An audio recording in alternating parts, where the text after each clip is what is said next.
قال الله تعالى في كلام المجيد يوم يحمى عليهم في نار جهنم فتقوى بها جباههم وجنوبهم وظهورهم هذا ما كنزتم فذوقوا ما كنتم تكنزون আমার আল্লাহ পাক তো কোরআন শরীফের ভিতরে বলেছেন, হে পৃথিবীর ঈমানদার মুসলমানেরা, আমি আল্লাহ তোমাদিগের জন্য বলছি, ইয়াউমা ইউহমা আলাইহিম ফি নারি জাহান্নাম, তোমাদের উপার্জিত সম্পদ, উপার্জিত অর্থবিত্ত জাহান্নামের আগুনে উত্তপ্ত করা হবে, জাহান্নামের আগুন দিয়ে উত্তপ্ত করা হবে।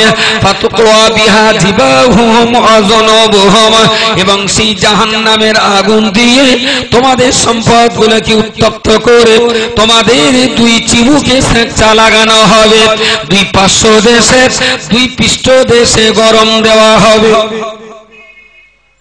আমাদের বাড়ির মেয়েরা অনেক সময় ওই ভাত রান্নার পরে ভাতের হাঁড়ি চুলো থেকে নামিয়ে আর একটা জায়গায় রেখে নিচে একটা পাত্র দিয়ে হাঁড়ি কাপ করে এবারে ওর মুখী সরবজ দিয়ে কাপ করে কি সরায়, ফ্যান সরায়। এই ফ্যান সরাতে যে বেশিরভাগ ক্ষেত্রে দেখা গেছে নতুন বৌমারা ফ্যানে একটু হাত পড়ায়। বাপের বাড়ি কাজ কাম করতো না, তো নতুন নতুন বিয়ে করে শ্বশুর বাড়িতে এসছে, কাজ করে অভ্যাস নেই, হাত পুড়িয়ে ফেলেছে। আচ্ছা, এই গরম ফ্যানে যদি হাত পড়ে ওতে কি খুব আনন্দ হয়? জ্বালা করে একটু আধা, একটু আধা। অনেক সময় চা খেতে খেতে ওই চায়ের প্লাস্টিকের কটরা ও ঘোড়ার ডিম মাঝে মাঝে ছিদ্র বেরোয়, কটরা ধরিছি চা দেশে, আর যেরকম দেশে এরকম ছটছড় করে আমার পায়ে গিয়ে পড়ে, এরকম হয় একটু আধা জ্বালা টালা। আচ্ছা, জাহান্নামের যে শিশে, জাহান্নামের আগুনে যে শিশেগুলো উত্তপ্ত করা হবে, ওই উত্তপ্ত শিশে যদি হাতে পড়ে, তাই বৌমার হাতে ফ্যান পড়লি যেরকম জ্বালা করছিল সেই রকম জ্বালানো হচ্ছে, কম হচ্ছে। ভালোই কেন আসতো আপনাদের, এ তো ফ্যান গরম পড়েছে, আর সেটা হবে গরম শিশে। এ ফ্যান তো হাতে দেওয়া হয়েছে, হাতে, আর সেই শিশেগুলো জাহান্নামের আগুনে উত্তপ্ত করে আল্লাহ এই দুই চিবুকে ঢেলে দেবে, বুকের দুই পাশে এবং পিঠের উপরে সেই শিশেগুলো গালিয়ে ঢেলে দেবে। বান্দা বুক ফাটা আর্তনাদ চিৎকার করবে, এত চেঁচাবে না জাহান্নামের ভিতরে। আমার আল্লাহ পাক রব্বুল আলামিন ওই রকম সময় লক্ষ্য করে বলেছেন, হে জাহান্নামী বান্দা, শোনো শোনো, তুমি আজকে কেন চিৎকার করছো? দুনিয়ার আলেম হাফেজ, মসজিদের ইমাম, মুয়াজ্জিন, পীরানে তরিকত, বুজুর্গানে দ্বীন, সুফিয়ে কেরাম, তারা তোমাদেরকে বারবার করে বক্তৃতা করেছিলেন, ওয়াজের ভিতর দিয়ে তারা বলেছিলেন, তুমি যার পয়সা রোজগার করছো, প্রতি 1000 টাকা রোজগারের পিছনে বছরে খেয়ে পড়ে মধ্যমগতির খরচ করবার পরে যে পয়সা তোমার বাড়তি হয়েছে, ওই প্রতি 1000 টাকায় 25 টাকা করে তুমি গরিব, দুস্থ, এতিম, মিসকিন দিগকে দান করতে হবে। এটার নাম হলো যাকাত। আপনি যদি অর্থশালী হন, বকরা ঈদে গরু ছাগল কোরবানি করে ওর গোশতের একটা ভাগ আপনি খাবেন, একটা ভাগ গরিব দুস্থকে দেবেন, আর একটা ভাগ আত্মীয় স্বজনকে দেবেন। এটা তো গরিব মানুষের হুকুম না, বড় লোকের হুকুম।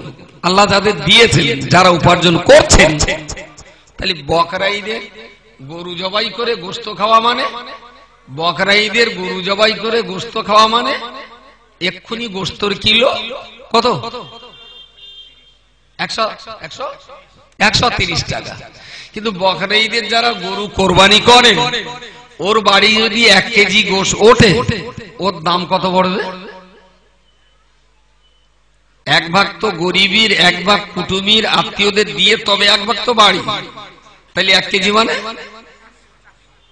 3 কেজির দাম দিতে হবে 390 টাকা। এরকম কোন বোকা লোক আছে বকরা ঈদে কোরবানি করে 390 টাকা দিয়ে 1 কেজি গোশত খাবে?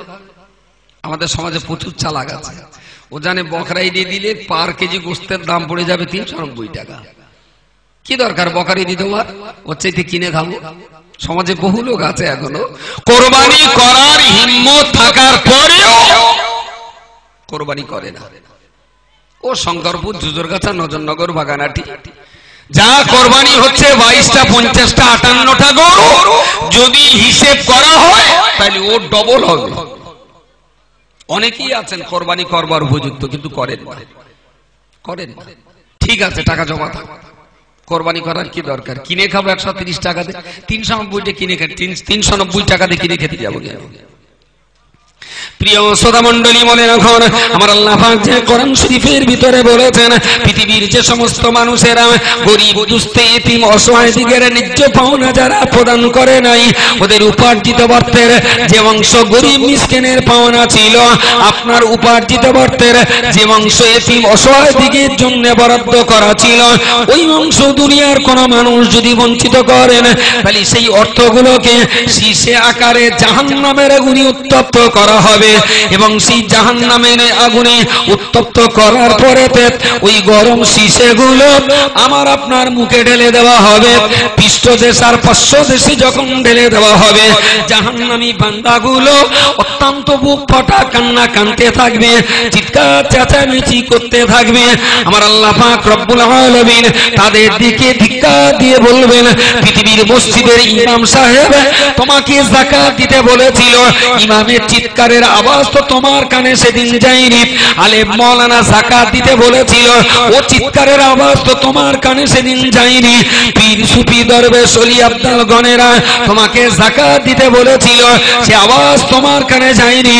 তুমি আজকে জাহান্নামের ভিতরে যত কঠিন চিৎকার চেঁচামেচি তুমি করো না কেন, ও বান্দা, তোমার চিৎকার চেঁচামেচিতে আমি আল্লাহর কোনো দয়া হবে না, আমি আল্লাহর কোনো রহম হবে না, আমার কোনো আজকে করুণা হবে না।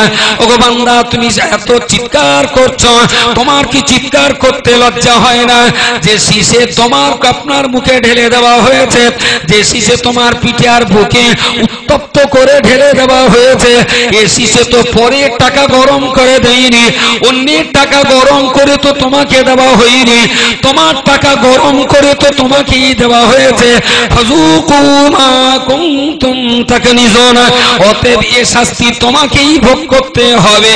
তোমার উপার্জন করা টাকার শাস্তি অন্য লোকে কেন ভোগ করবে? অন্যের উপার্জন করা টাকার শাস্তি কেন আমি আল্লাহ তোমার উপরে চাপিয়ে দেব? যে পয়সা তুমি রোজগার করেছো, সেই পয়সার শাস্তি তোমাকেই ভোগ করতে হবে। ফাযুকু মা কুনতুম তাকনিজুন, যা তুমি রোজগার করেছিলে তোমার শাস্তিটা তুমি নাও, আমি তো লোকের টাকা গরম করে তোমারে দেই। ও আল্লাহর বান্দা, মনে রাখো না, পৃথিবীতে ইসলাম ধর্ম দুনিয়াতে একদিন এসেছে, অত্যন্ত গরীব হালাতে ইসলাম পৃথিবীতে এসেছে। নবী যেদিন ইসলাম প্রচার করেছিলেন, সেদিন রাসূলুল্লাহর খাওয়া দাওয়ার বড় কষ্ট ছিল, ঘর বাড়ির বড় কষ্ট ছিল, প্রচন্ড অভাব অভিযোগ রাসূলুল্লাহর ছিল। আজকে মুসলমানদের 3 বেলা খাওয়ার আর কষ্ট হয় না, আমার সমাজ জীবনে পড়বার কাপড়ের অভাব হয় না, আমাদের ঘর বাড়ির অভাব হয় না। রাসূলুল্লাহর জীবনে যে কষ্ট ছিল, সে কষ্ট তো আমাদের রাখেন নাই। তবে আপনি লিখে রাখুন, টাকার অভাবে ইসলাম ধ্বংস হয়নি, টাকার অভাবে ইসলাম দুনিয়া থেকে উঠে যাবে না, বরং গোটা দুনিয়াতে মুসলমানরা যেদিন অর্থ উপার্জনে ভোগ বিলাসিতায় কঠিন ভাবে যেদিন ডুবে যাবে, সেই দিন দুনিয়া থেকে ইসলামকে আল্লাহ তুলে নেবেন। টাকার অভাবে ইসলাম মার খায়নি, ইসলাম পৃথিবী থেকে উঠে যাবে টাকা বেড়ে যাওয়ার কারণে, মুসলমানদের অর্থ বেড়ে যাওয়ার কারণে ইসলাম উঠে যাবে।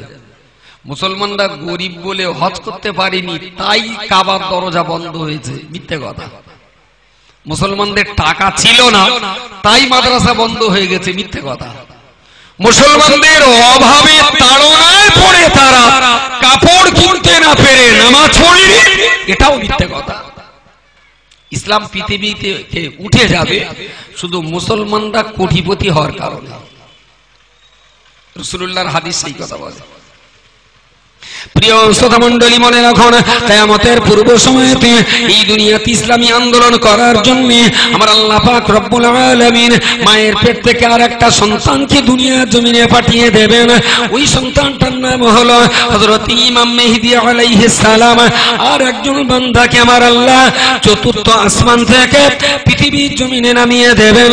তিনি হলেন হযরত ঈসা রূহুল্লাহ। আল্লাহর বান্দা, মনে রাখুন ঈসা রূহুল্লাহ ইমাম মেহেদী দুনিয়ার জীবনে অবতরণ করবেন। পৃথিবীর জীবন, পৃথিবীর মাটিতে ইমাম মেহেদী জন্মগ্রহণ করবেন। ইসলামের বিজয় পতাকা ওড়াবার জন্য পৃথিবীর এক প্রান্ত থেকে আর এক প্রান্ত পর্যন্ত লড়াই করবেন। জোরে সোরে বলুন সুবহানাল্লাহ। যে মার আমরা এখন খাচ্ছি, যে মার খাচ্ছি, মিশরে তাকান, সিরিয়াতে তাকান, লিবিয়াতে তাকান, আফগানিস্তানে তাকান, পাকিস্তানে তাকান, বাংলাদেশে তাকান।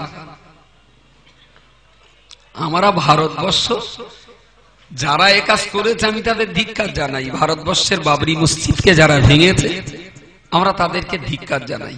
এবং আজ আমরা লড়াই চালিয়ে যাচ্ছি যে ওই জায়গায় আবার মসজিদ চাই আমাদের। এ দাবি আমরা এখনো ছাড়ি। তবে এদেশের বর্তমান কেন্দ্রীয় শাসকে যারা আছে তারা ছলে বলে কলে কৌশলে পায়ে পা দিয়ে ঝগড়া বাঁধিয়ে কিছু মুসলমানকে তারা খুন করতে চাচ্ছে।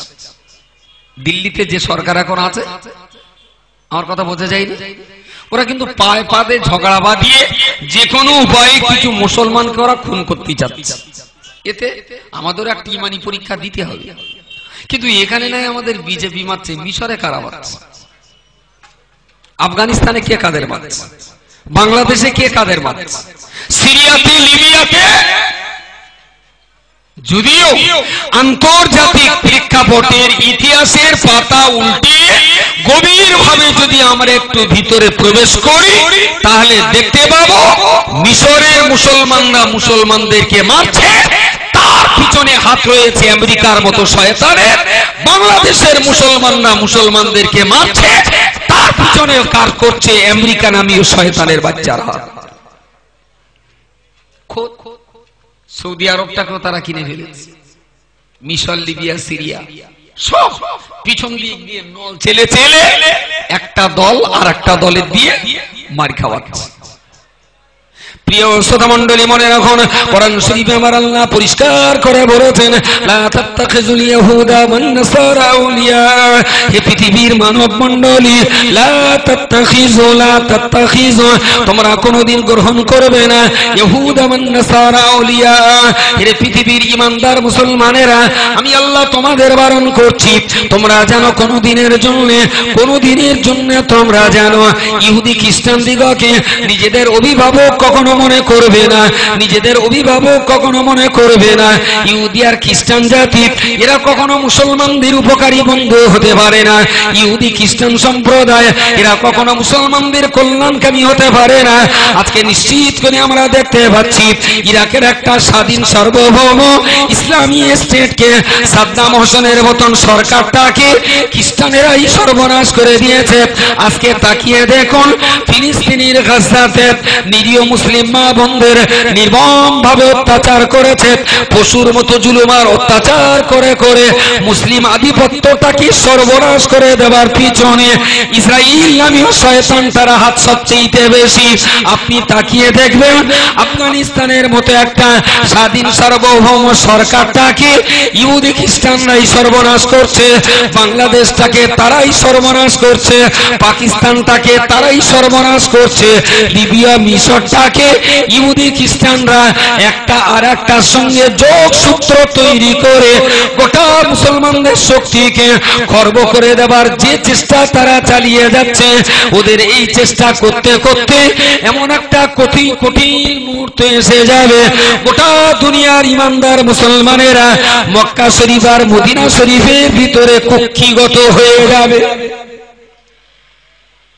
এখনো যে ভারতবর্ষে ইসলামের আওয়াজ আছে, এখনো যে বিজেপির রাজত্বে জোর করে আমরা তাকবীর দিতে পাচ্ছি, এখনো যে দিল্লির শাসনে এইরকম একটা জালিম এবং কাতিল খুনি সরকার থাকার পরেও এখনো যে আমরা এই বাংলার জমিনে দাঁড়িয়ে চিৎকার করে যে এখনো আজান দিতে পারছি, এটা আল্লাহ শুকরিয়া। তবে আপনি অপেক্ষা করুন, অদূর ভবিষ্যতে এই আজানও একদিন বন্ধ হবে, থাকবে না। নবীর হাদিস অনুযায়ী আজান মসজিদে ওরা হতে দেবে না। ইহুদি খ্রিস্টান মুশরিক ঐক্যবদ্ধ হয়ে গোটা পৃথিবীর মুসলমানদের উপরে একটা সাংঘাতিক রকমের ঈমানি জুলুম চাপিয়ে দেবে। সেই দিন তাদের সেই কাজের সহযোগিতা করার জন্য আরেক শয়তান জন্ম নেবে, নাম হলো তার দাজ্জাল। দাজ্জাল নিশ্চয়ই যারা হাদিস শরীফের তর্জমা পড়েছেন বা ওয়াজ নসিহতে শুনেছেন, দাজ্জাল বলে এক ইসলামের চরম শত্রু এই পৃথিবীতে আসবে। একদিকে যেমন ইহুদি আর খ্রিস্টানরা মুসলমানদের উপরে জুলুম করবে, আর একদিকে দাজ্জাল তো এক হাতে জান্নাত আর এক হাতে জাহান্নাম নিয়ে বেরিয়ে যাবে। জনগণকে বলবে, ইমানদার মুসলমানদেরকে ডেকে বলবে যে তুমি আমাকে আল্লাহ বলো। বললে লাভ কি হবে? বললে তুমি যদি আল্লাহ বলো তাহলে আমার এই জান্নাত আছে, এর ভিতরে সুন্দর ঘর বাড়ি আছে, খাবার দাবার আছে, গোশত মাছ আছে, চপ পেঁচপুরিলি আছে, আপেল বেদানা আনারস আছে, তুমি কি চাই? আমার এই জান্নাত আছে, তুমি আমার আল্লাহ বলো আর সোজা সাপটেই জান্নাতে চলে যাও। যদি তোমারে আল্লাহ না বলি তাহলে এই জাহান্নামের আগুনে তোমাকে পড়তে হবে। দাও দাও করে জ্বলন্ত একটা জাহান্নামও তার কাছে থাকবে। ও খোদা আল্লাহ বলেছে নামাজ পড়লে জান্নাত, কিন্তু এখনো আল্লাহ দেখিয়ে দেন, বলেছেন না পড়লে জাহান্নাম। সে জাহান্নাম আল্লাহ এখনো দেখায়নি। সেই হাসরের দিন হালকাতা হবে, তারপরে হালকাতার পরে পাওয়া যাবে জান্নাত আর জাহান্নাম। দাজ্জাল একদম নগদ পেমেন্ট, ক্যাশ পেমেন্ট। আমারে আল্লাহ বলো, নগদে জান্নাতে যাও, যদি আল্লাহ না বলো নগদে জাহান্নামে যাও। এখন দাজ্জালের এই জান্নাত আর জাহান্নাম নির্ভর করবে তাকে আল্লাহ বলার না বলা এর উপর। প্রিয় রাসূল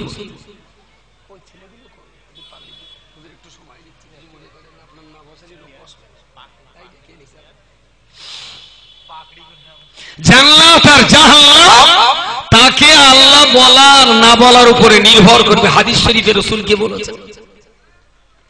প্রিয় নবী আমার হাদিস শরীফের ভিতরে বলেছেন, কিয়ামতের পূর্ব সময়তে দাজ্জাল বলে এক শয়তান বার হবে, যার একটা চোখ কানা হবে, যার কপালে লেখা থাকবে কাফেরে কাফের। ওর একটা চোখ কানা হবে, ওর কপালে লেখা থাকবে কাফের। ও নিজেকে খোদাই দাবি করবে, ওকে যারা খোদা বলে মেনে নেবে দাজ্জাল তার জান্নাতে তাদের ফেলে দেবে। ওকে যারা আল্লাহ বলে না মানবে, খোদা বলে যারা না মানবে, দাজ্জালের জাহান্নামে তাদের পুড়িয়ে দেবে।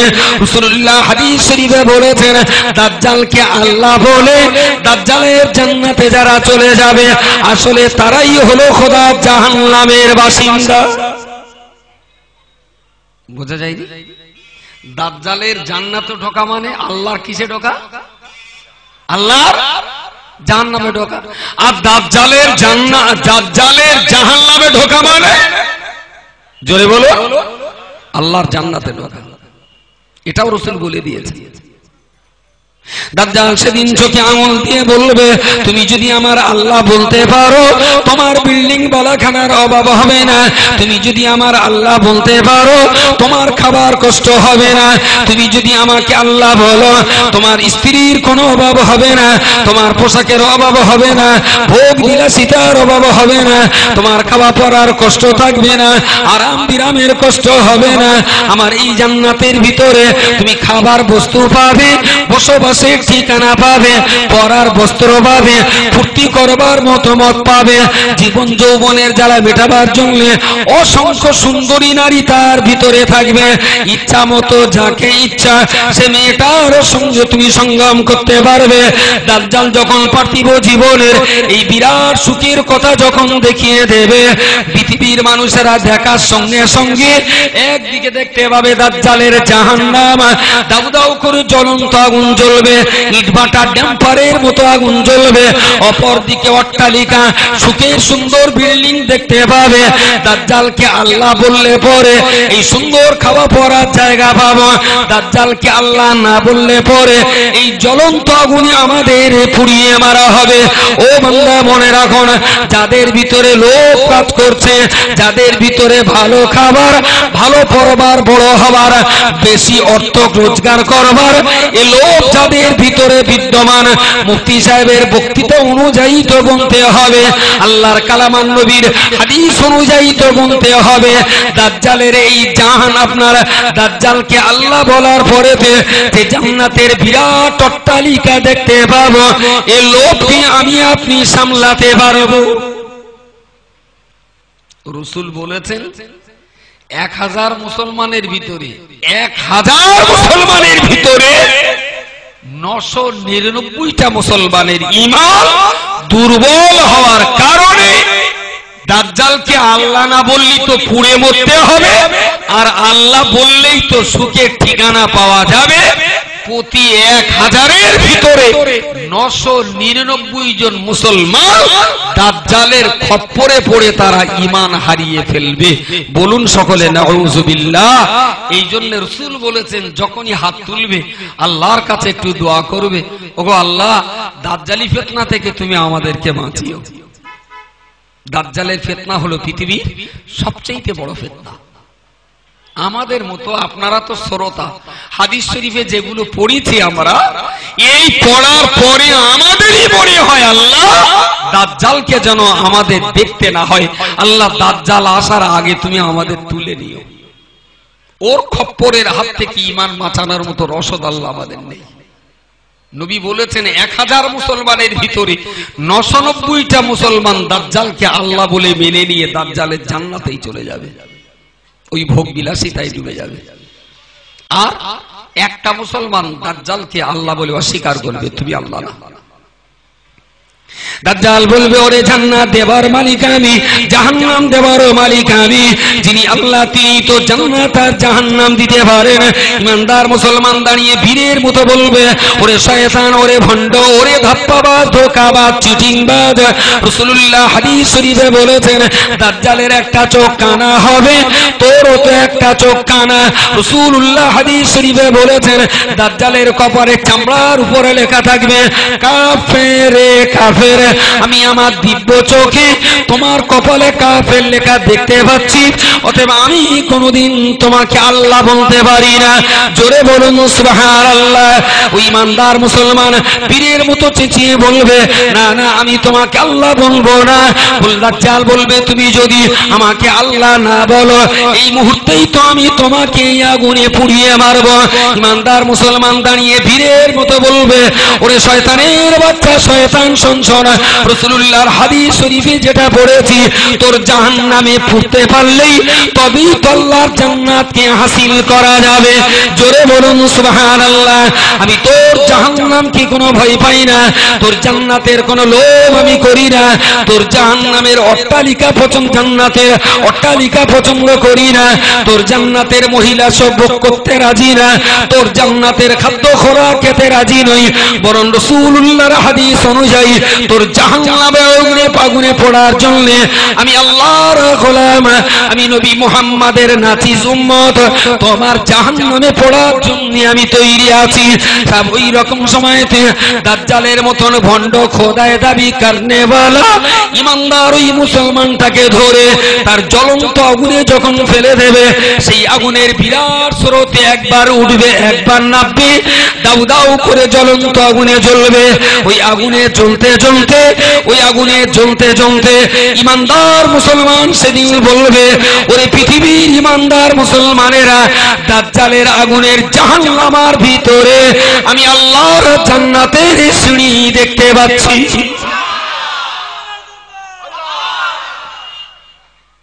ও আল্লাহর বান্দা মনে রাখুন, একই কঠিন ঈমান পরীক্ষা। আজকে আমাদের যে ঈমানের পরীক্ষা আমাদের দিতে হচ্ছে, আমাদের ঈমান বাঁচানোর জন্য ঈমানের পরীক্ষা নিতে যে কেউ তো চায়ের দোকানে আগুনে হাত দিতে বলে না, কেউ তো গরম পানি মাথায় ঢেলে দেয় না, কেউ তো আমাদেরকে ইসলামের কলমা পড়ার কারণে এত কঠিন পরীক্ষা নেয় না। একই সাংঘাতিক পরীক্ষা ঈমান বাঁচাবার জন্য আল্লাহকে এক বলার অপরাধে আমার আল্লাহর ওয়াহদানিয়াতকে স্বীকার করবার কারণে দাজ্জাল তো মুসলমানগুলোকে জাহান্নামের আগুনে পোড়াবে।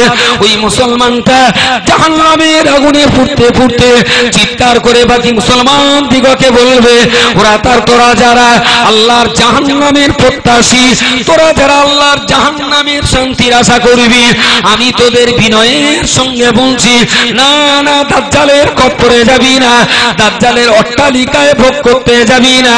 আমি তোদেরকে বলছি, আমি এই আগুনে পুড়ে পুড়ে যেমন আল্লাহর জান্নাতের সিঁড়ি দেখতে পাচ্ছি, আমি উপস্থিত মুসলমান দিগকে বলবো, তোমরাও আমার মতো করে দাজ্জালের জাহান্নামে যদি পুড়তে পারো, আল্লাহর জান্নাতুল ফেরদাউসকে আল্লাহ পাক তোমাদের জন্য সাজিয়ে রেখেছে। ও পুড়বে আর বাকি মুসলমানদের ডাকবে, এসো একসঙ্গে মিলে পড়ি। আচ্ছা, ওই পরিস্থিতিতে মনের ভিতরে যদি দুনিয়ার সুখ ভোগ করার, দুনিয়ার সুখ ভোগ করার শস্য দানা পরিমাণ যদি নেশা থাকে, দাজ্জালের হাত থেকে বাঁচার কি কোনো উপায়? সুতরাং দোয়া করেন আল্লাহর কাছে আমাদের যেন দাজ্জাল দেখতে না হয়। এক্ষুনি যা টুকটাক হয়েছে খুদে দাজ্জাল, খুদে দাজ্জালের হাত থেকে চেষ্টা করলে হয়তো হবে, কিন্তু আমাদের যা ঈমান, আপনি বাঁচতে পারবেন না, আমি পারবো না। আমার ঈমানের তেজ তো আমি জানি। দাজ্জালের যে ধোঁকা, ওই ধোঁকা থেকে বাঁচার মতো ঈমানি জজবা আমি আব্দুল মাতিন আমার নেই। এই জন্যই তো আল্লাহর কাছে আজও দোয়া করি, আল্লাহ দাজ্জালের বোতল ভণ্ড ধোঁকাবাজের খপ্পরে যেন আমাদের পড়তে না হয়। জোরে বলুন আল্লাহুম্মা আমিন, আরো জোরে বলুন আল্লাহুম্মা আমিন। আল্লাহ যেন এই ভণ্ডর হাত থেকে আমাদেরকে বাঁচান। প্রিয় শ্রোতা মণ্ডলী, মনে রাখুন কি কঠিন ধোঁকার ভিতরে পড়বে দুর্বল মুসলমানেরা। এই জিনিস দেখার পরে কেউ বা ঈমান হারিয়ে দাজ্জালকে আল্লাহ বলে মেনে নিল, কেউ বা ঈমান বাঁচিয়ে দাজ্জালের জ্বলন্ত আগুনে পুড়ে মরল। এক শ্রেণীর মাঝ বয়সী মধ্যপন্থা অবলম্বী ঈমানদার মুসলমানেরা, ওরা দাজ্জালের জান্নাত চাইলো, তারা ত্যাগ করতে পারলেও আগুনে পুড়িয়ে মরাটা তারা সহ্য করতে পারছে না। দাজ্জালের জান্নাতের সুখ ভোগটা তারা ত্যাগ করতে পারলেও আগুনে পুড়ে মরাটাকে ওরা তো মেনে নিতে পারছে না। এমন দুর্বল মুসলমানেরা দাজ্জালকে দেখার কারণে উদ্দেশ্যে তারা ছুটে পালাবে। কোথায় পালিয়ে যাবে? কোন জায়গায় পালালে পরে দাজ্জালের হাত থেকে বাঁচা যাবে? তাম দুনিয়ার এই ধরনের মানুষেরা দাজ্জালের হাত থেকে বাঁচার জন্য ওর সামনে পড়ে গেলে হয় ওর জান্নাতে যেতে হবে ওকে আল্লাহ বলে, আর ওকে যদি আল্লাহ না বলি ও তো জাহান্নামের আগুনে পুড়িয়ে মারবে। আর এক্ষুনি যদি আমি পুড়ে মরি, আল্লাহর নামাজ পৃথিবী থেকে পড়বে। আমি দাজ্জালের জান্নাতকে ঘৃণা করি, কিন্তু এই মুহূর্তে যদি জান্নাতে পুড়ে মরি, মসজিদে কে আযান জারি রাখবে? মাদ্রাসায় কোরআন তেলাওয়াতকে বাঁচিয়ে রাখবে? আল্লাহর নামাজ পৃথিবীতে কে জারি রাখবে? এই কারণে এক শ্রেণীর মানুষেরা দাজ্জালকে আল্লাহ বলে তারা স্বীকার করবে না, তবে তারা আগুনেও পুড়ে মরতে চাইবে না। এরা দাজ্জালের হাত থেকে বাঁচার জন্য উদ্দেশ্যে ছুটে সুদূর মদিনাতুল মুনাওয়ারাতে প্রিয় রাসূলের মাজার মুকদ্দাসে হাজির হয়ে যাবেন। জোরে বলুন সুবহানাল্লাহ। ওদের কান্না ছাড়া আর কোনো উপায় থাকবে না, শুধু কান্না। মদিনার আমার এক বন্ধু, তিনি আমাকে ঘুরিয়ে ঘুরিয়ে মদিনার শহরকে দেখিয়েছিলেন। কোথায় সালমান ফার্সির বাগান, কোথায় খাকে শেফা, কোথায় বীরে রুমা, ওসমান গনি যে কুয়াটা কিনে নিয়ে মুসলমানদের পানি পান করবার জন্য ওয়াকফ করে দিয়েছিলেন, কোথায় সেই বীরে রুমা, কোথায় মসজিদে কোবার, মসজিদে জুমা, কোথায় ওহদের যুদ্ধ হয়েছিল, আর কোথায় খন্দকের লড়াই হয়েছিল। মদিনার মাদ্রাসার একজন বড় মুহাদ্দিস উনি আমাকে নিয়ে ঘুরিয়ে ঘুরিয়ে দেখাচ্ছিলেন কোথায় কোরআন শরীফ প্রিন্টিং করা হয়। সৌদিতে বাদশাহ ফাহাদ কোরআন প্রিন্টিং সেন্টার, সারা পৃথিবীর ভিতরে সবচেয়ে বড় কোরআন ছাপার যন্ত্র সেখানেই আছে। ঘুরিয়ে ঘুরিয়ে দেখাতে এক জায়গায় এসে আমাকে গাড়ি থেকে নামিয়ে বলছেন, এই জায়গাটা চেনেন? আমি বললাম না। একটা পিলার আছে, সেখানে কিছু লেখা আছে।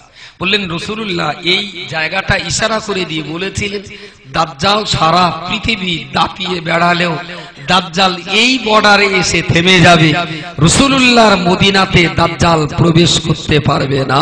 জোরে আরো জোরে বলুন সুবহানাল্লাহ। এই হলো সেই চূড়ান্ত বর্ডার।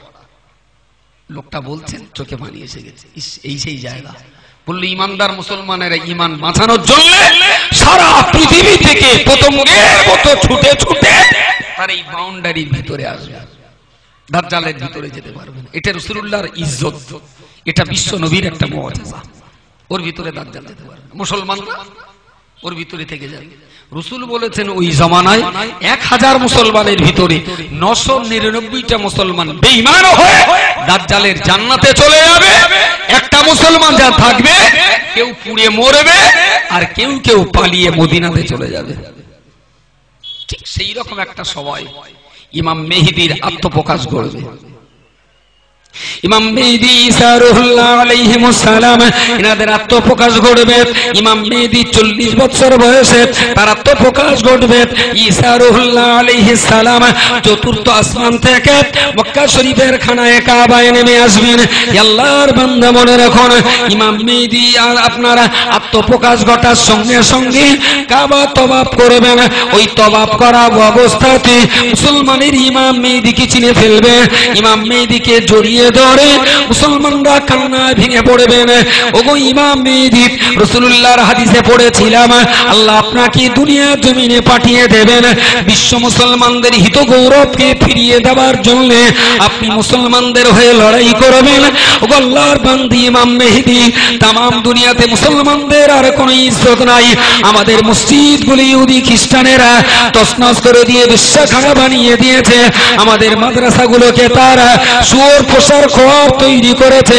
আমাদের পীরের খানকাগুলোকে ওরা এমনি করে বেবিচারের আড্ডাখানা বানিয়ে দিয়েছে। ও ইমাম মেহেদী, গোটা দুনিয়ার মুসলমানদের আজকে আর মাথা তুলে দাঁড়াবার কোনো জায়গা নাই। আমাদের ইজ্জত সম্মান মাটির সঙ্গে মিশে গেছে।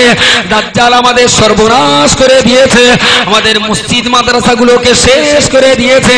গোটা দুনিয়াতে আর কোন মসজিদে আর কোরআন নামাজ হয় না, কোন মসজিদে আপনার মাদ্রাসায় কোরআন তেলাওয়াত করতে দেখা যাচ্ছে না।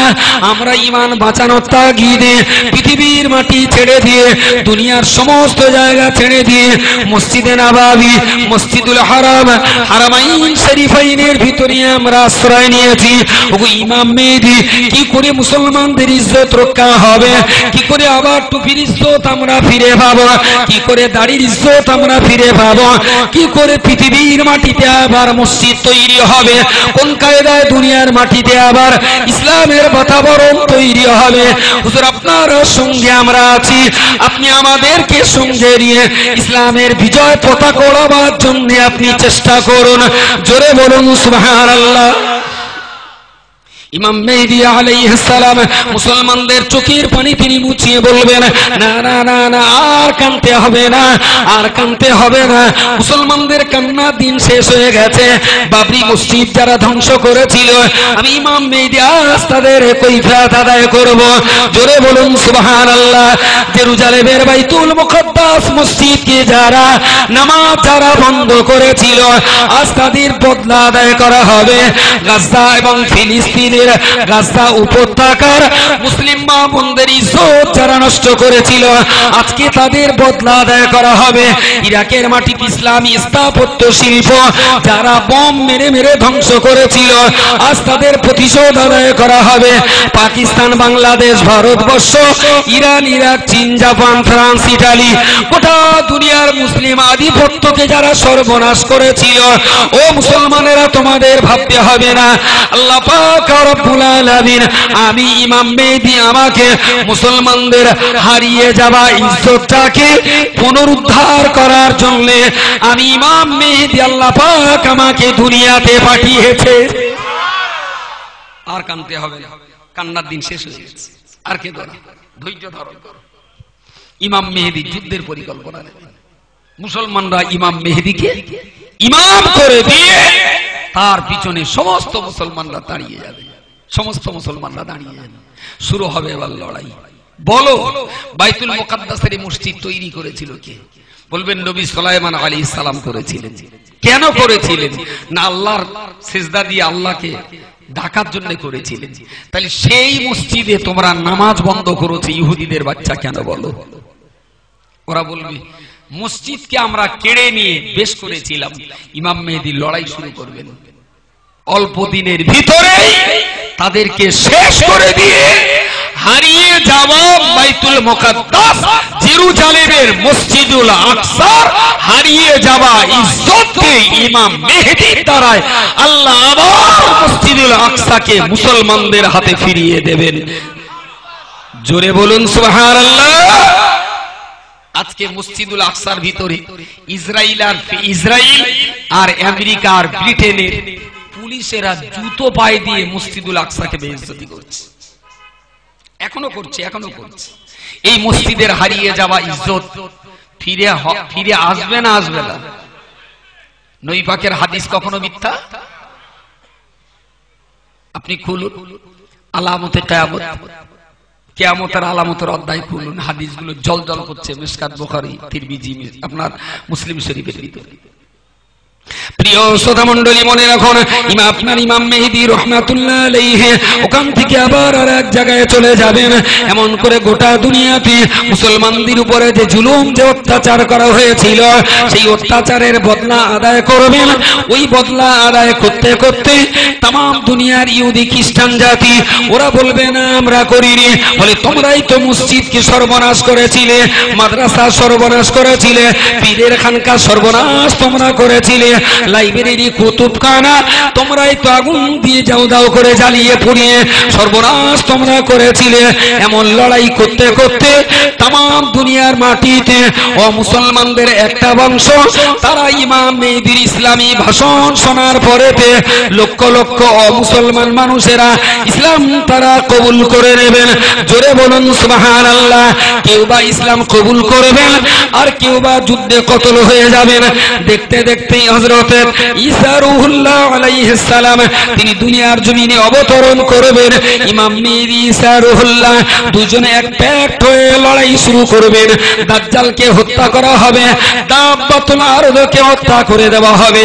এমন করে তাম দুনিয়া থেকে ইসলামের যত শত্রু ছিল, ইসলামের সমস্ত শত্রু ছিল, যারা আল্লাহর কোরআনকে পুড়িয়েছিল, যারা মসজিদের উপরে গাইতি চালিয়েছিল, যারা মাদ্রাসাকে পতিতালয় বানিয়েছিল, যারা মসজিদগুলোকে মদের আবগারি বানিয়েছিল, তাদেরকে প্রতিশোধ আদায় করে নিয়ে দস্তুর মতো উচিত শিক্ষা তিনি দিয়ে দেবেন। এক শ্রেণীর মানুষেরা ইসলাম কবুল করবেন, বিরোধী শক্তির মানুষেরা ইমাম মেহেদী ঈসা রূহুল্লাহ আলাইহিস সালামের মোকাবেলায় তারা যুদ্ধ ময়দানে কতল হয়ে যাবে।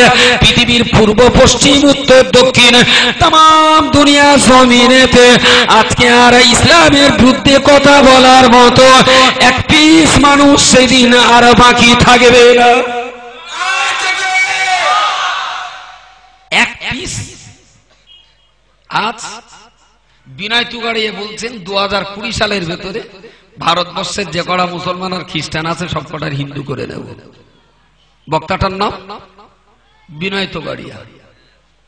যোগী আদিত্যনাথ বলল মুসলমানদের বাড়ির বউ যদি মরে যায়, ওর যেখানে কবর দেশে কবর থেকে টেনে তুলে এনে তোমরা ধর্ষণ করো।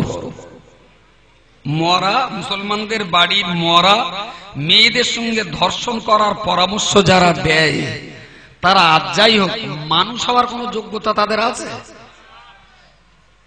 এদের তো গলায় দড়ি দিয়ে গোল ঘরে খোঁটায় বেঁধে জামনার খোল পানি খাতি দেওয়া উচিত। শালা যে ইঁড়ে গরু থাকার কথা গোল ঘরে, সেই সব দামড়া গরু গেছে পার্লামেন্টে। সর্বনাশ করে দিলে দেশটা।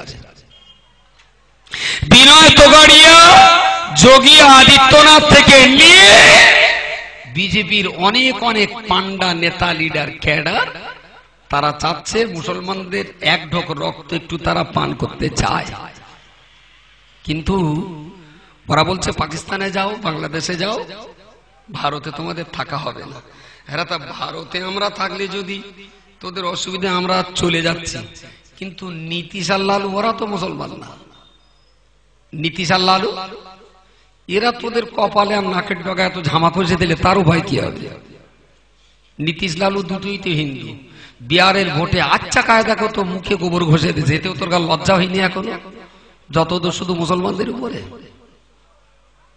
এখনো মনে রাখিস, ভারতবর্ষে মুসলমান ছিল তাই ভারতবর্ষে এখনো আল্লাহর রহমত বর্ষণ হয়। জোরে বলুন সুবহানাল্লাহ। যেদিনে ভারতবর্ষ থেকে আল্লাহর নামের আওয়াজ, মসজিদের আজানের ধ্বনি, মাদ্রাসায় কোরআন তেলাওয়াতের ধ্বনি যেদিন থাকবে না, সেদিন ভারতবর্ষ আল্লাহর রহমত থেকে বঞ্চিত হয়ে যাবে।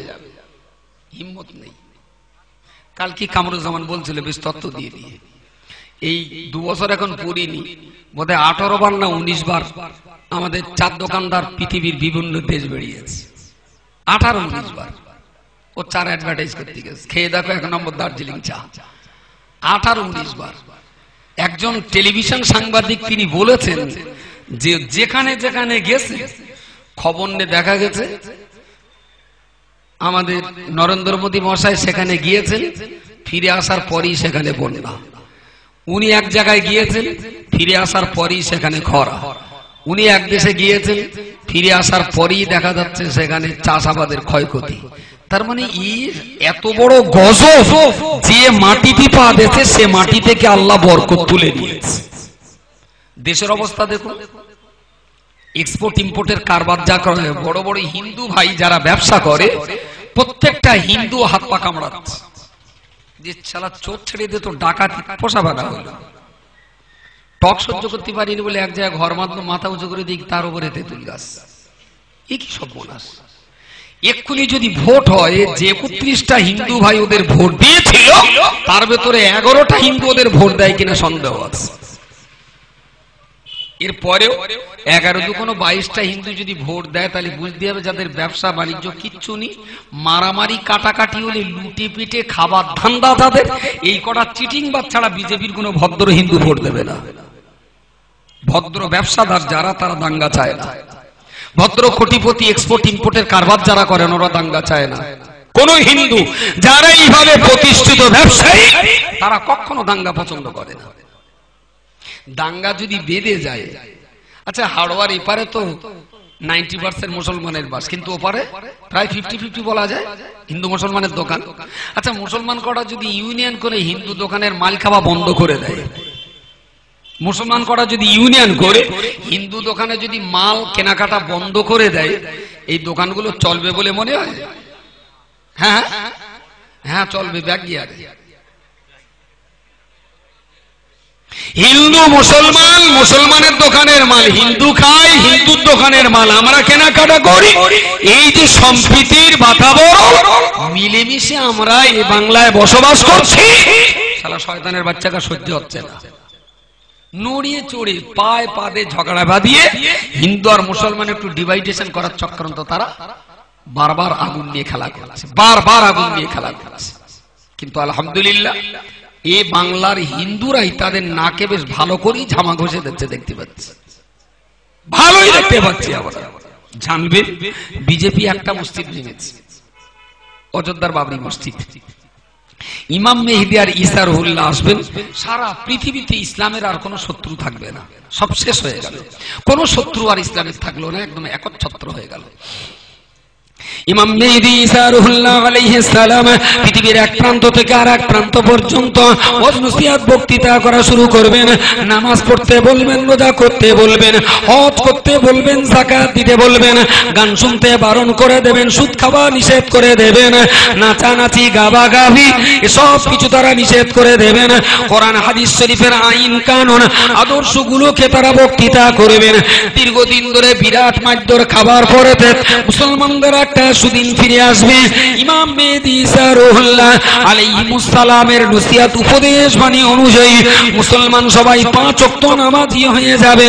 মুসলমানের বাড়ির মেয়েরা বিনা পর্দায় কেউ বাইরে যাবে না, কোন মুসলমান আর বিড়ি খাবে না, মুসলমানের বাচ্চা কেউ আর মদ্যপান করবে না, মুসলমানের বাচ্চা কেউ নামাজ ত্যাগ করবে না, কোন একটা মুসলমান সেদিন আর টাকা সুদে খাটাবে না, ওজনে কেউ সেদিন আর কম বেশি করবে না, কেউ কোনো মালের ডুপ্লিকেট করবে না, মিথ্যা কথা বলার মানুষ পৃথিবীর জমিনে আর থাকবে না। গোটা দুনিয়াটাই আলা লাউল খালকু ওয়াল আমরু লিল্লাহ সৃষ্টি করেছেন যে আল্লাহ, সেই আল্লাহর হুকুমে तमाम দুনিয়াটা পরিচালিত হবে। জোরে বলুন সুবহানাল্লাহ। একটা পুরোপুরি ভাবে ইসলামী স্টেট প্রতিষ্ঠিত হয়ে যাবে। মিথ্যাবাদী বলার লোক থাকবে না, বেপর্দায় ঘোরা মেয়ে থাকবে না, গান সিনেমা শোনা কোনো ছেলে থাকবে না, কোনো মেয়েকে দেখে ঠাট্টা করা এইরকম দুশ্চরিত্রবান কোনো ছেলে থাকবে না। সমাজ হবে একটা শান্তির মসজিদ হয়ে যাবে, মুসলমানদের প্রাণকেন্দ্র। এই মুসলমানরা যখন আল্লাহর ইবাদতে ডুবে যাবে, পাপের কাজগুলো যখন ছেড়ে দেবে, আল্লাহর রহমত আর বরকতের দুয়ার আল্লাহ জগৎবাসীর জন্য সেদিন উন্মুক্ত করে দেবেন। জোরে বলুন সুবহানাল্লাহ। 1 বছর ব্যবসা করে 20 বছর ধরে মুসলমানরা খেলেও টাকা ফুরবে না। একটু সুবহানাল্লাহ বলে। আমাদের এই জল করে যত লাভ হচ্ছে, মাঝে মাঝে ক্ষতি হচ্ছে, ভাইরাস হচ্ছে, নানান তালা হচ্ছে। যদি ভাইরাস মুক্ত ব্যবসা করার ইচ্ছা থাকে একটুখানি অপেক্ষা করেন, ইমাম মেহেদী ঈসারুল্লাহ আসুক, তারপর ভাইরাস বলে পৃথিবীতে কিছু থাকবে না। একবার জলকর করবেন, একদম ছপ্পর ফাটানো লাভ আল্লাহ দেবে। 20-50 বছরের লাভ এক বছরে আল্লাহ দিয়ে দেবেন। খাওয়ার, পরার, মাকার, বিল্ডিং, বালাখানা, ঘর, বাড়ি, গাড়ি, সৌন্দর্য কোনো কিছুতেই, বললাম তো, বান্দা যখন আল্লাহর হয়ে গেছে, আল্লাহর রহমত তখন বান্দার জন্য আল্লাহ উন্মুক্ত করে দিয়েছেন, একদম উন্মুক্ত করে দিয়েছেন। 1 বছর একটা জমি 1 বছর চাষ করলে 20-25 বছর ওই বাড়িওয়ালারা চাষ করা লাগবে না, আল্লাহ এত ফসল দেবে। এই যে ফসল আল্লাহ দিল, বান্দাদের চাহিদা অভাব বলে আর কিছু থাকবে না পৃথিবীতে। আর সেদিন অভাব বলে কিচ্ছু থাকবে না। কিন্তু যে আয়াতটা পড়েছিলাম, যাকাত না দিলে যাকাতের টাকা শীষে আকারে জাহান্নামের আগুনে গরম করে 2 চিবুকে 2 পার্শ্বদেশে 2 পৃষ্ঠদেশে লাগিয়ে দেওয়া হবে। জাহান্নামী চিৎকার করবে, আল্লাহ বলবেন হাজা মা কানাস্তুম, এ টাকা তো তোমার রোজগার করা টাকা, ফাজুকু মা কুনতুম তাকনিজুন, সুতরাং তুমি যা রোজগার করেছো তার শাস্তিটা তুমি ভোগ করো। সেই দিনেতে যেদিন মুসলমানদের অভাব থাকবে না, কোন রকমের কোনো অভাব থাকবে না, ওই দিনেতে মুসলমানেরা নিজেদের সংসার চালাবার পরেতে যে বিশাল টাকা পয়সা রোজগার করবেন, ওই পয়সা কোথায় যাকাত দেবেন, যাকাত দেবার জায়গা সেদিন খুঁজে পাওয়া যাবে না। তাই বস্তা ভর্তি টাকা নিয়ে ওরা মাথায় করে রাস্তার ধারে দাঁড়িয়ে থাকবে। পথ চলতি মানুষ ডেকে ডেকে বলবেন, ও ভাই তুমি কি আমার যাকাত গুলো নেবে? বললো না, না হবে না। তুমি কি আমার যাকাত গুলো নেবে? বললো না, হবে না। সকাল থেকে সন্ধ্যা পর্যন্ত যাকাত নেবার মতো কোনো মানুষ সেদিন পাওয়া যাবে না। লোকটা সন্ধ্যার পরে আবার বাড়ি আসবে, পরের দিনে আবার টাকার বস্তা নিয়ে দাঁড়াবে, যাকাত নেবার মতো কোনো মানুষ লোকটা পাবে না।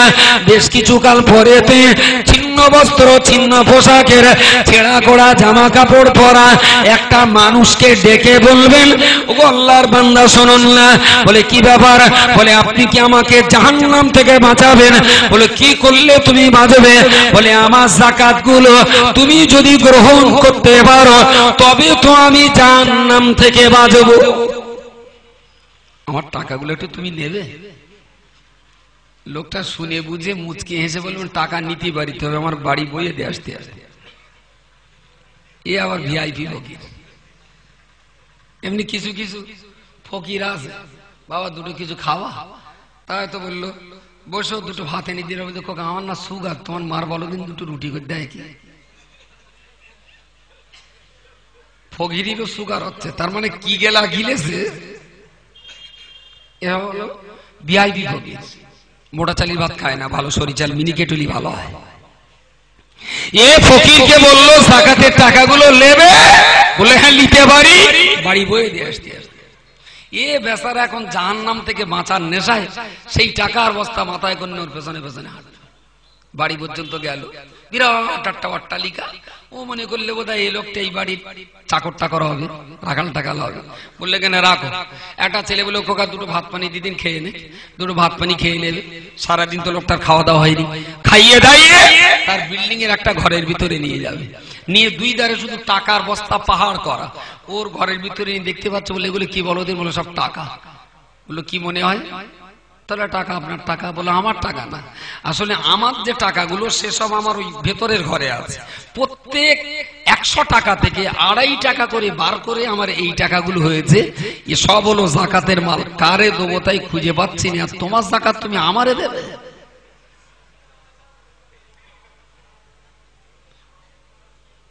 মনে মনে হচ্ছে না যে ওই সময় যদি আমি হতো, যে তুমি এখন কোথায়? এখন পৌষ মাসে তুমি হিমসাগরের পাকা আমের কথা বলতে, শুধু মনে হচ্ছে যদি ওই জ্যৈষ্ঠী মাসে আমার জীবনে আসে একবার। শোনা, আপনার জীবনে আসলেও তো একই অবস্থা। পয়সা রোজগার তো খরচ করার জন্য, যেদিন রোজগার করার জায়গা থাকবে না, পুকুরি মাছ, গোলায় ধান, ক্ষেতের বেগুন, হাটের আলু, কষাইয়ের গোস্ত সব থাকার পরেও সুগার যদি হয় 785,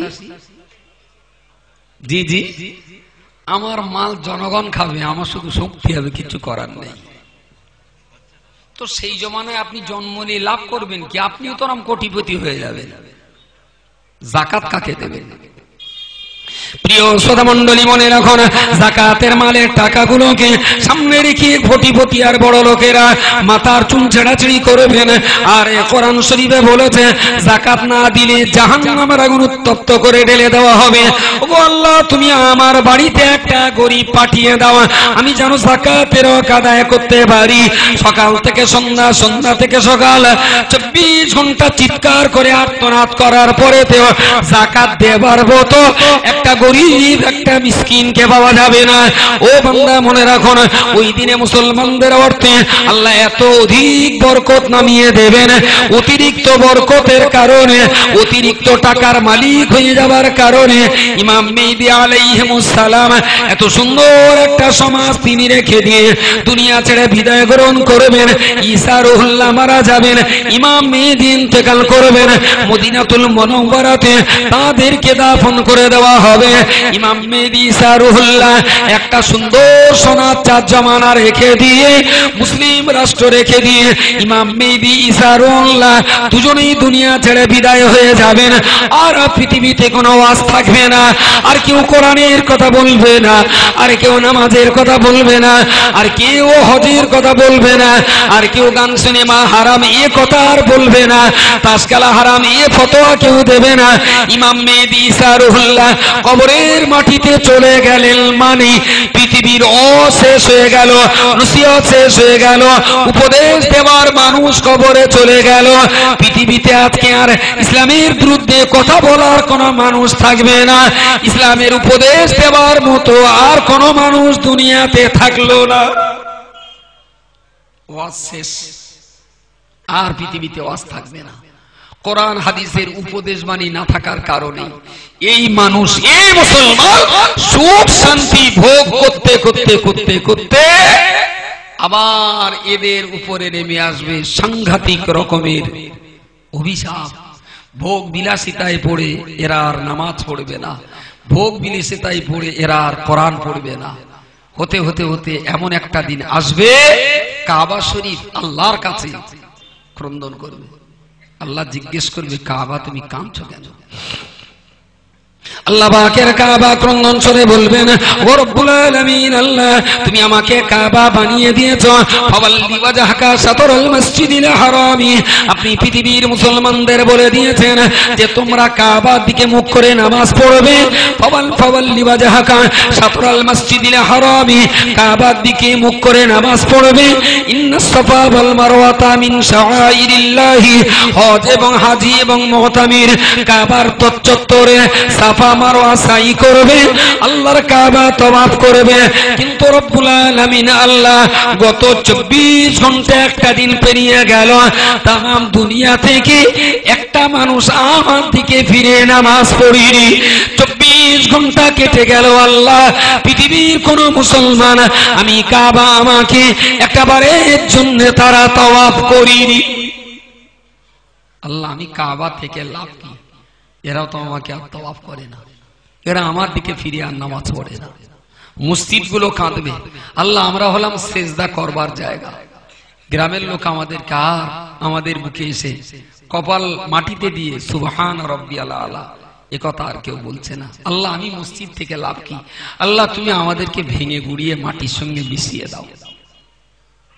আল্লাহর কোরআন ডুকরে ডুকরে কেঁদে বলবেন, ওগো রব্বুল আলামিন আল্লাহ 22 বছর 5 মাস ধরে ফেরেশতা জিবরাইলকে কাজে লাগিয়ে আল্লাহ আপনার লৌহে মাহফুজ থেকে পৃথিবীতে আপনি আমাকে আনিয়েছিলেন।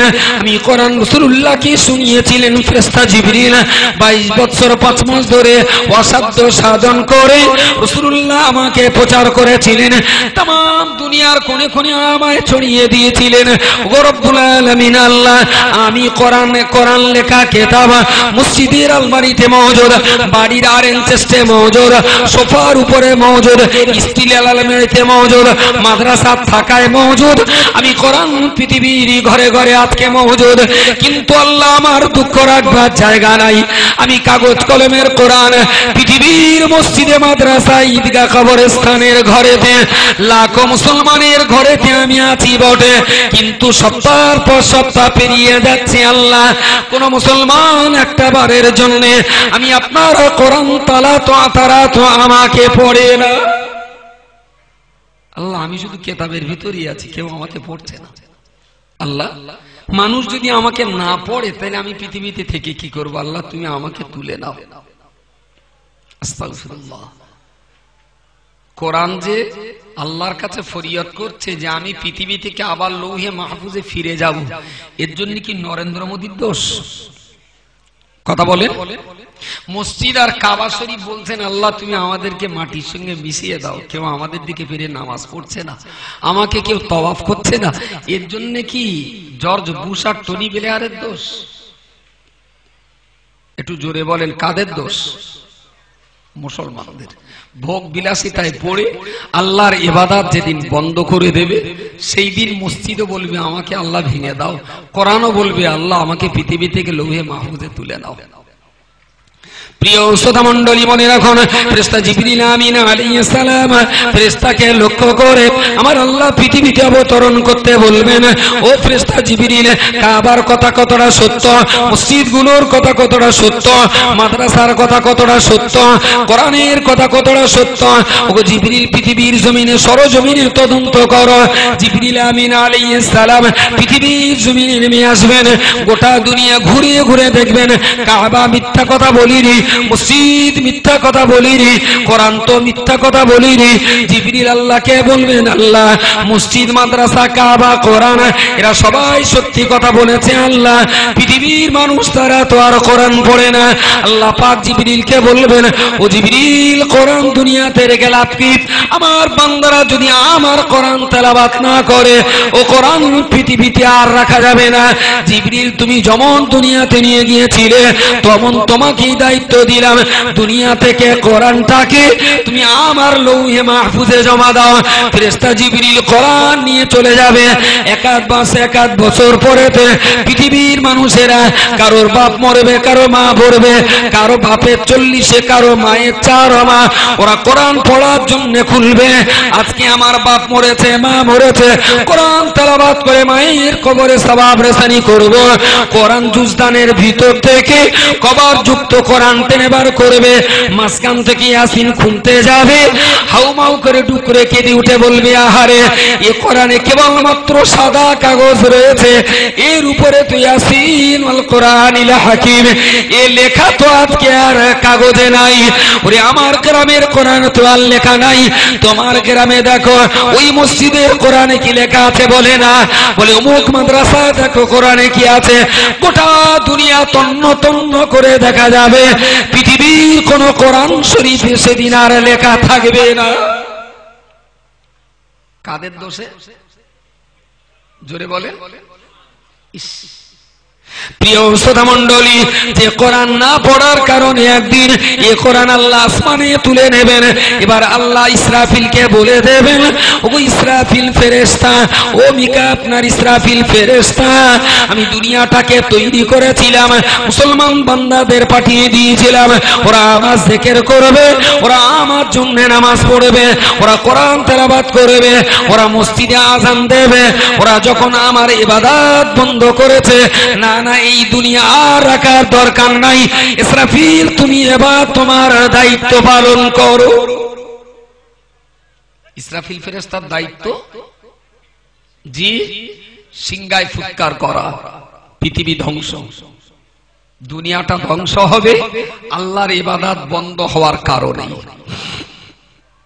বিজেপি, আরএসএস, বজরঙ্গ দল পৃথিবীতে ধ্বংস ডেকে আনবে না, পৃথিবীতে ধ্বংস ডেকে আনবে মুসলমানরাই। যেদিন নামাজ কালাম ইবাদত কোরআন তেলাওয়াত বন্ধ করে দেবে, সেই দিন পৃথিবীতে কিয়ামত নেমে আসবে। প্রিয় শ্রোতা মণ্ডলী, মনে রাখুন, তার পূর্বের কথা যদি ঘুরিয়ে বলতেই হয়, তাহলে এ মুসলমান প্রচন্ড বিপদে পড়ার পরেতে ইমাম মেহেদী ঈসা রুহুল্লাহর কারণে আল্লাহ পাক তাদের দ্বারাতে মুসলমানদের হিত গৌরব আল্লাহ ফিরিয়ে দেবেন। এদের নামাজে, রোজায়, হজে, যাকাতে, জিকির, ফিকির, ব্যবসা বাণিজ্য, চাষাবাদ, চাকরি বাকরি এত ইসলামের কানুন অনুযায়ী পরিচালিত হবে। আল্লাহ পাক রব্বুল আলামিন তার রহমতের দুয়ার আল্লাহ খুলে দেবেন। এই দুনিয়ার ইমানদার মুসলমানেরা অতিরিক্ত কোটিপতি জমিদার আর বড় লোক হবার কারণে ইমাম মেহেদী ঈসা রুহুল্লাহ এনারা দুইজন কবরে চলে যাবার পরেতে এ মুসলমান আবার মসজিদ ছেড়ে দেবে, এ মুসলমান আবার মাদ্রাসা ছেড়ে দেবে, এ মুসলমান কোরআন তেলাওয়াত বন্ধ করে দেবে। অতিরিক্ত অর্থ হয়ে যাবার কারণে, অতিরিক্ত ভোগ আর বিলাসিতায় ডুবে যাবার কারণে তবেই তো দুনিয়া থেকে কোরআন চলে যাবে। ও আল্লাহর বান্দা, মনে রাখুন, 2016 সালের জানুয়ারি মাসের 21 তারিখে ফেরিঘাটের বাজারে দাঁড়িয়ে বসে বলতে পারি, এ মাদ্রাসা পরিচালনা করা মানে, কোরআনকে বাঁচিয়ে রাখা মানে আমরা চেষ্টা করছি আল্লাহ পাকের ওই পথে আপনার প্রতিশ্রুত কিয়ামতকে আরো পিছনে ঠেলে দিতে। যতদিন কোরআন বাঁচিয়ে রাখা যাবে ততদিন দুনিয়াতে কিয়ামত হবে না। তাই কোরআন বাঁচিয়ে রেখে, নামাজ বাঁচিয়ে রেখে দিয়ে আমরা কিয়ামতকে দূরে ঠেলে দেওয়ার চেষ্টা করছি।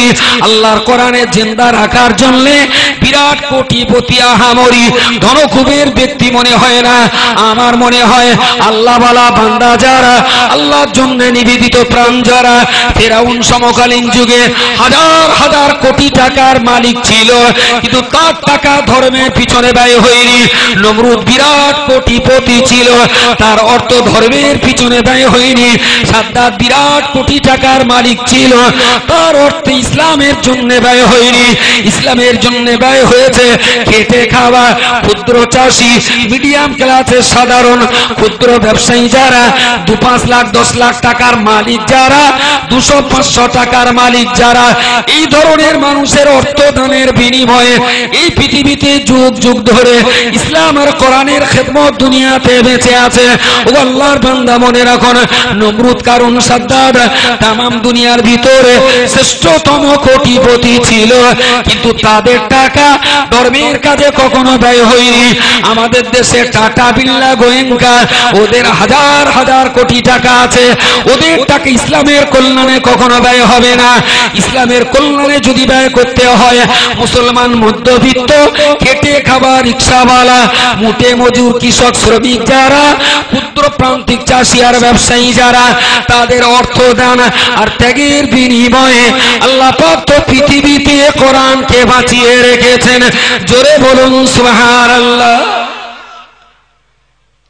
এত সময় তো আমারে বকালে, অন্তত একটা রোজের দাম তো আমারও দেওয়া লাগে, রোজের দাম। প্রিয় শ্রোতা মণ্ডলী, মনে রাখুন, দাজ্জালকে আল্লাহ বলে দাজ্জালের জান্নাতে যারা চলে যাবে, সত্যি তো তারা দুনিয়ার ভোগ বিলাসিতায় ব্যস্ত।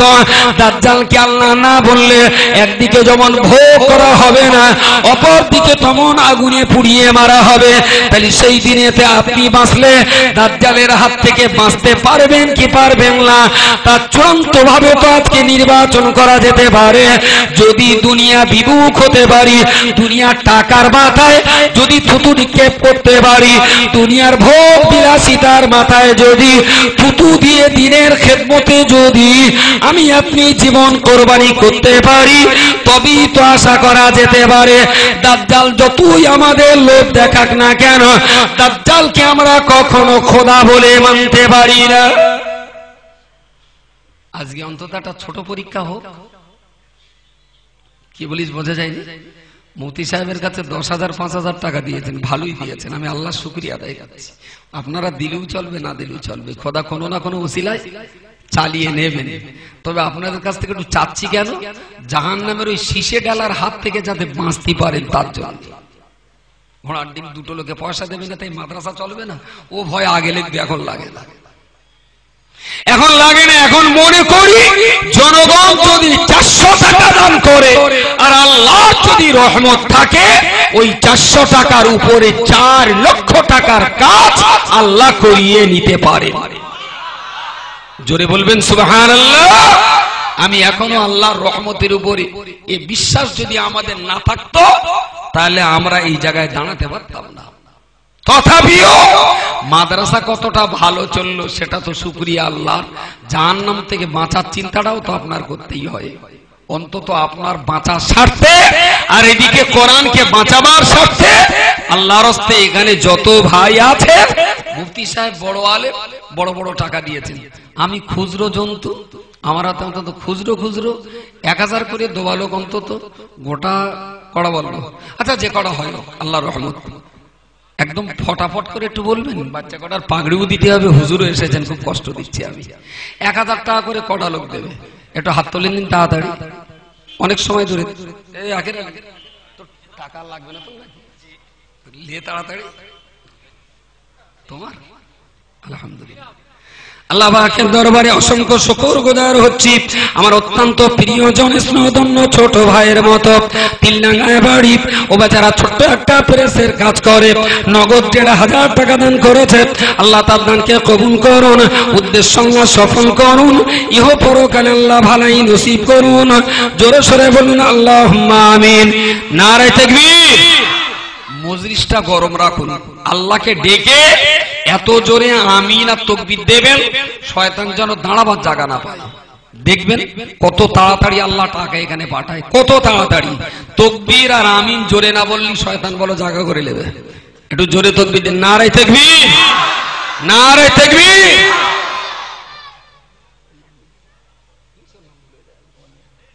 আলহামদুলিল্লাহ। আল্লাহ পাকের আর এক পাগল বান্দা, সংগঠনের শুরু থেকে শেষ পর্যন্ত বিভিন্ন কাজের সুখ দুঃখের ভাগিদার, মোহাম্মদ বনিয়ামিন দেবরাজপুরে বাড়ি, ও সেলা আপনার সেলাইয়ের কাজ করে 1000 টাকা দান করবে। আল্লাহ তার দানকে কবুল করুন, কাজ কামে বরকত নসিব করুন, হালাল রুজিতে আল্লাহ বরকত দান করুন। জোরে সরে বলুন আল্লাহুম্মা আমিন। আলহামদুলিল্লাহ। এই ইসরাফিল ও কলকাতা কলা আপেল ভ্যানে করে ঠেলে ঠেলে ফল বিক্রি করে। আমার কথা বিশ্বাস হচ্ছে আপনাদের? যে টাটা বিড়লা গোয়েঙ্কা টাকা দেয় না, ওর একটা ভ্যান হলো সম্ভব কলকাতা সেক্টর 5-এ ফল বিক্রি করার কাজ। আল্লাহ পাকের পাগল বান্দা যারা, বনি আপনার ইসরাইল বনিয়ামিন 1000 টাকা, ইসরাফিল 1000 টাকা, মোহাম্মদ রফিকুল ইসলাম আমার আর এক যুবক ভাই, আপনার নাম আর এক যুবক ভাই হুজুর আপনার জোয়ারিয়া যার বাড়ি, জোয়ারি হুজুরের পাশেই যার বাড়ি, ও 1000 টাকা দেবে। আল্লাহ দানকে কবুল করুন, উদ্দেশ্য আল্লাহ সফল করুন। প্রত্যেকের দেহ মন মানসিকতা কেমনে আপনি সুস্থ রাখুন, এলেমে আমলে তারা কি নসিব করুন। আল্লাহ মৃত্যুর সময়তে আমাদের জবানে জোরে জোরে ঈমানের কলমা আপনি জারি করে দেবেন। জোরে বলুন আল্লাহুম্মা আমিন। নারে তাকবীর। তোর না লোকের আলহামদুলিল্লাহ। কি কি তো সে নাম বলে